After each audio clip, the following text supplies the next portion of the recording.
Ma, salamat sa paghatid ah. Mamaya magpapasundo ako sa inyo ni Papa pag tapos na kami mag-dinner ni boyfriend. Ay, pero anak, alam mo naman, nag-aalala kami sa iyo ng papa mo. Lalo na ngayon, paano kung hindi niya matanggap yung kondisyon mo? Ma, hindi ka ba masaya para sa akin? Ngayon na lang ako nagtiwala ulit oh. Siyempre naman, anak, gusto kong makitang maging masaya ka. Pero sa totoo lang, ibang kutob ko dun sa lalaking yun eh. Pero ganito na lang, tawagan mo ako agad ha, para masundo kita agad ha. Ma, don't worry. Mabait siya, promise. O sige na, aalis na ako ha, mag-ingat ka dito anak ha. Salamat, Ma. Call me, okay? Bye-bye.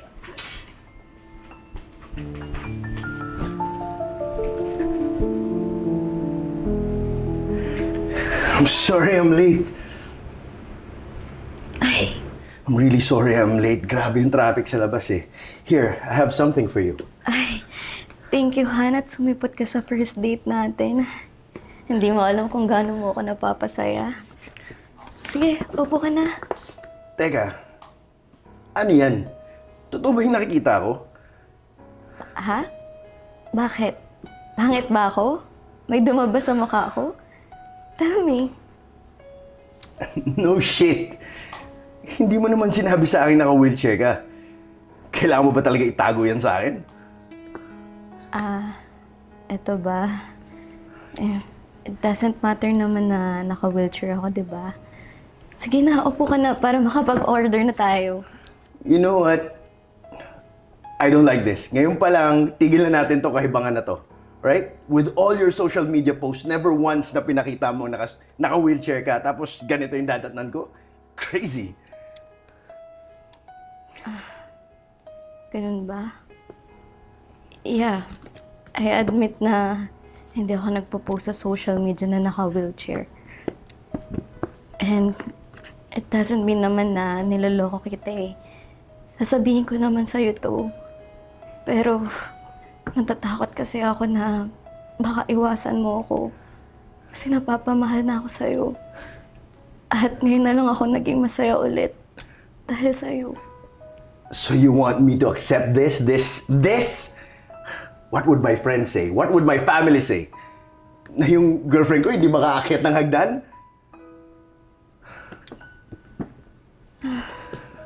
Hindi ko naman gusto na lokohin kita eh. Kaya ako lang naman to tinago. Kasi gusto ko nang kalimutan yung aksidente na naranasan ko. It's been a year. At grabe yung trauma na naranasan ko, Dave. At hanggang ngayon, andito pa rin yung sakit. Dahil nawala yung tiwala ko sa sarili ko. To the point na gusto ko wasakin yung buhay ko. Iba din. So, ang gusto mong gawin ko?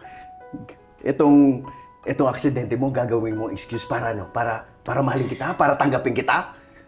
Hindi ako nagpakayaman, Victoria. Hindi ko pinangarap na mag-alaga ng baldado. Tandaan mo yan.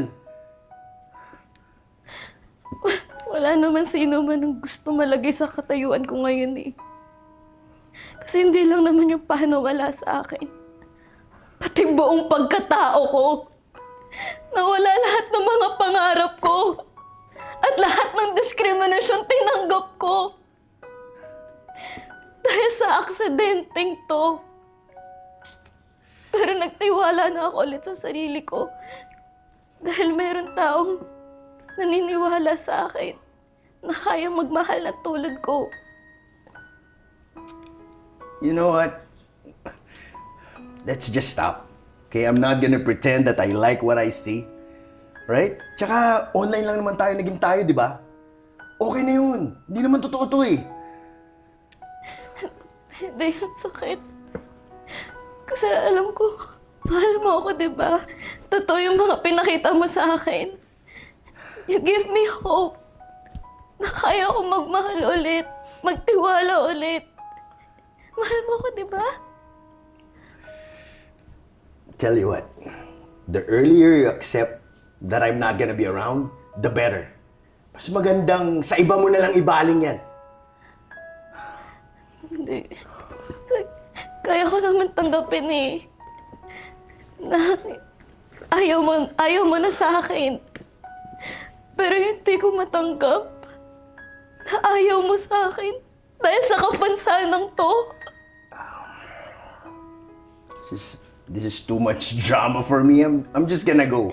All right? You just have a nice life. Han.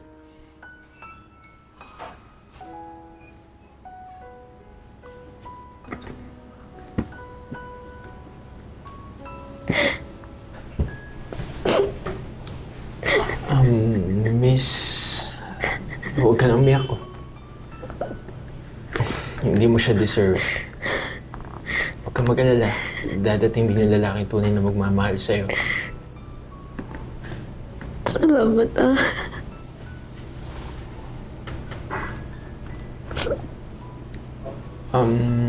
Pwede mo magtanong, may kasama ka ba? Kung gusto mo, ihatid na lang kita sa inyo. Pero, don't worry, hindi ako nangangagat. Bakit? Aalalayan mo ba ako? Joke. Hindi. Andun yung mama ko sa labas. Hinihintay ako. O, ayan. Nakangiti ka na. Maganda kang tignan. Kung okay lang sa'yo, gusto mo, tuloy na lang natin yung dinner date. Isama mo na din yung nanay mo para may kasama tayo. Tapos after nun, ihatid ko na kayo pa uwi. Ah, sige. Tatawagan ko na yung mami ko.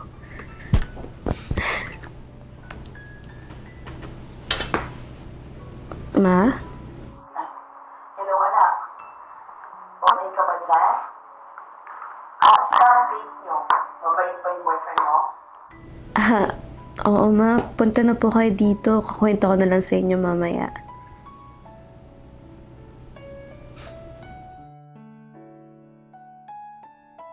Ay, ma. Kamusta, anak? Kamusta ang date, ha? Ito po, papakilala ko po sa inyo si... Ay, by the way, I'm Ian po. Sige po, upo na po kayo. Order na po tayo. Sige. Waiter.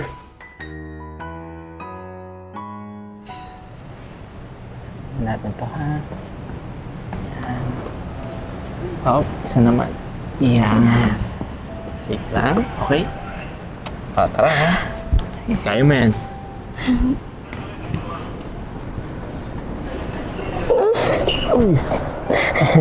Magalala, nandito ako, okay? Sige. Sige, sige. Bawakan mo ko. Huwag ka magalala. Okay. Hawak ka lang. Sige, sige. Hop. Kaya man. Oh. Sige. Ayan. Oh. Sige, hawak ka lang, ha? Sige. Kabila naman. Ayan. Ayos lang yan. Sige lang. Oh. Yung isa naman. Oh. Nice one. Oh, yung kabila naman, ha? Okay. Sige.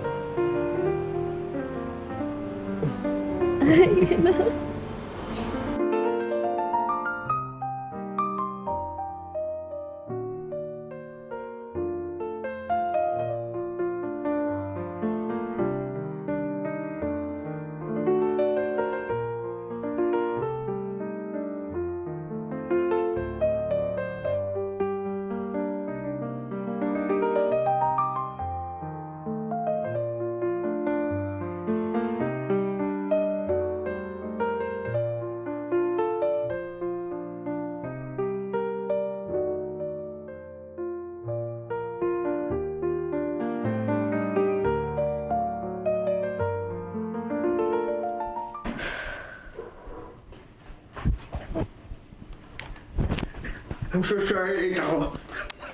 Eto na. Talaga? Yan na. Ano yung bulaklak? I'm so sorry ako. Papa, you don't have books like a personal book. Oo nga, ano yung partial offer? I have like Cut. Walang ano, pakilala. Oo, yun nga. Kaya hinihintay ko yun. Ba't nagpakilala ka, Ian? Ano? Tsaka ikaw din, di ka nagpakilala. Oo nga. Hi fam, this is Ian Pecho. Kindly like our Facebook page, The Crazy Ones, and also subscribe to our YouTube channel, The Crazy Ones. The Crazy Ones, life never gets old. Hey! Oh yeah, so wherever we go, the story's told. With the crazy ones, life never gets old. Let's go, living this life, feeling it in our soul. With the crazy ones, yeah, let's roll.